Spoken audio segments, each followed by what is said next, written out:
kembali di iNews Prime bersama saya Abraham Silaban. Pemirsa, 14 saksi dihadirkan dalam sidang kode etik mantan Kapolda Sumatera Barat Teddy Minahasa di TNCC Mabes Polri. Sidang kode etik Teddy Minahasa digelar mulai pukul 9 pagi di TNCC Mabes Polri. Total ada 14 saksi yang hadir dalam sidang, 1 diantaranya saksi ahli. Sidang hari ini mengagendakan bacaan sangkaan, pemeriksaan saksi, dan putusan nasib Teddy Minahasa di Polri.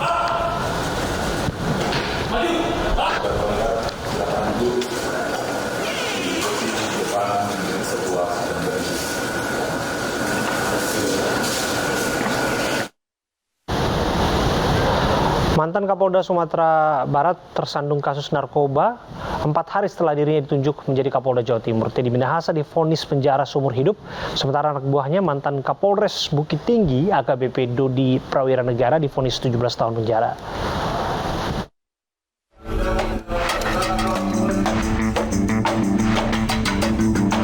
Teddy Minahasa menjadi pengendali penjualan narkoba sebesar 5 kg. Keterlibatan Teddy terendul setelah Polres Jakarta Pusat dan Polda Metro Jaya menangkap sejumlah anggota polisi terkait peredaran narkoba. Mantan Kapolda Sumatera Barat, Irjen Teddy Minahasa disebut memerintahkan mantan Kapolres Bukit Tinggi AKBP Dodi Prawira Negara untuk menukar 10 kg sabu dengan tawas. Namun Dodi hanya menyanggupi 5 kg. Narkotika ini berasal dari barang bukti 41,4 kg sabu yang disita oleh Polres Bukit Tinggi pada Mei 2022. Teddy Minahasa ditangkap dan ditetapkan sebagai tersangka atas perintah Kapolri yang dikeluarkan pada 14 Oktober 2022. Pada 18 Oktober, 5 anggota Polda Sumatera Barat dipanggil atas dugaan penghilangan barang bukti narkoba. Pada 24 Oktober, bawahan Teddy yaitu Dodi Prawira Negara dan Samsul Ma'arif menawarkan diri untuk menjadi justice kolaborator untuk mengungkap kasus yang melibatkan Teddy Minahasa. Sidang ketiganya pun mulai digelar. Saat persidangan, Teddy sempat berkilah penukaran narkoba ini untuk menjebak rekannya yang bernama Linda. Namun majelis hakim memutuskan Teddy Minahasa bersalah. Teddy pun divonis dengan hukuman penjara seumur hidup. Vonis ini lebih ringan dari tuntutan jaksa penuntut umum yang sebelumnya menuntut Teddy dengan hukuman mati. Dalam putusannya, Majelis Hakim Pengadilan Negeri Jakarta Barat menilai Teddy terbukti secara sah dan meyakinkan bersalah terlibat dalam peredaran sabu sebagaimana dakwaan jaksa penuntut umum. Selain Teddy, mantan Kapolres Bukit Tinggi AKBP Dodi Prawira Negara dan mantan Kapolsek Kalibaru Kasranto divonis 17 tahun penjara. Keduanya juga didenda 2 miliar rupiah. Sementara terdakwa lain yakni Linda Pujiastuti juga divonis 17 tahun penjara oleh jaksa penuntut umum. Tim Liputan iNews melaporkan. Kamis nanti ribuan jemaah haji Indonesia akan mengambil mikot atau niat umroh sebelum perjalanan menuju Mekah dari Bir Ali. Petugas pun menyiapkan pos-pos yang akan menerima kedatangan para jemaah.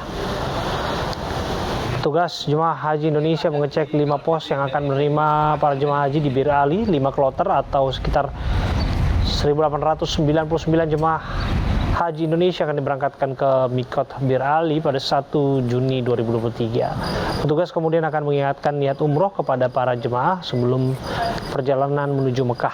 Pemberangkatan ke Bir Ali dibagi 2 gelombang, nantinya gelombang pertama diberangkatkan sebanyak 3 kloter, sementara gelombang kedua akan diberangkatkan 2 kloter pada pukul 4 sore waktu Arab Saudi.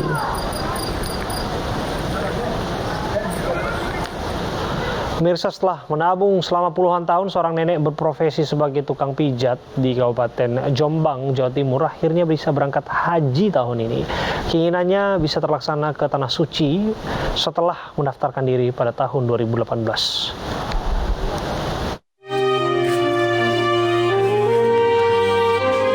Beginilah aktivitas sehari-hari Nenek Solati berumur 95 tahun warga desa Menganto, Kecamatan Mojowarno, Kabupaten Jombang, Jawa Timur. Selain bekerja di sawah, setiap hari Nenek Solati juga giat melayani jasa pijat khusus anak-anak di rumahnya. Tak hanya itu saja, Nenek Solati juga gemar merawat ayam di halaman rumah. Pendapatan dari hasil bekerja di sawah dan pijat ditabung dan juga dibelikan hewan ternak berupa sapi.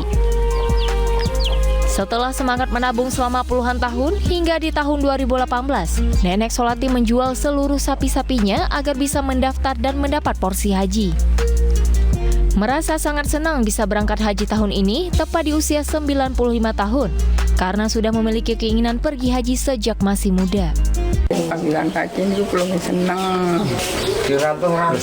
Caranya supaya awak tetap sehat ya napa Mbah? Gitu, misalkan jamu-jamu ngoten cek sehat. Sehari-hari bendinten لبيك اللهم لبيك لبيك لا شريك لك لبيك.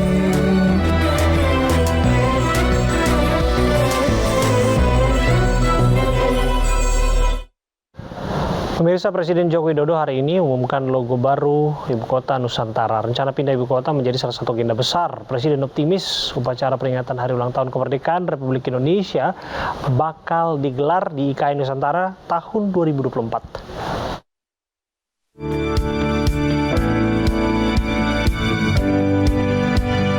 Progres pembangunan Ibu Kota Negara baru IKN Nusantara di Penajam Pasir Utara, Kalimantan Timur telah berjalan baik. Nama Nusantara sendiri dipilih Presiden Joko Widodo karena ikonik dan telah menggambarkan Indonesia di mata dunia. Pembangunan IKN Nusantara yang dimulai sejak 2022 lalu ditargetkan selesai pada 2024. Presiden Jokowi pun optimis nantinya upacara peringatan Hari Ulang Tahun Kemerdekaan Republik Indonesia bisa digelar di sana pada tahun 2024.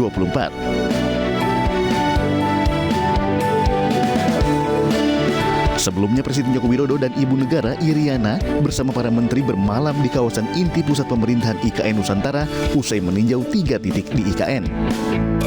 Pembangunannya pun mengusung konsep ekowisata untuk memberikan pengalaman merasakan Nusantara sebagai kota di tengah hutan. Pembangunan IKN Nusantara bukanlah proyek pembangunan 2 hingga 5 tahun, namun ini merupakan proyek 10 hingga 15 tahun. Proses pemindahan ibu kota dari Jakarta ke Kalimantan Timur terus dilakukan secara bertahap, termasuk layanan publik. Nantinya IKN Nusantara diharapkan dapat meningkatkan perekonomian masyarakat di Kalimantan Timur dan tercapainya pemerataan pembangunan terutama infrastruktur. Dan tidak hanya menjadi kota pemerintahan saja, IKN Nusantara juga akan menjadi kota bisnis dan edukasi yang serasi dengan alam. Pemirsa, PT MNC Life Assurance kembali memberikan literasi keuangan untuk mahasiswa Universitas Paramadina yang digelar di Aula Universitas Paramadina, Jakarta. Pengenalan literasi keuangan dalam rangka seminar bersama MNC Life dinilai sangat bermanfaat bagi para mahasiswa.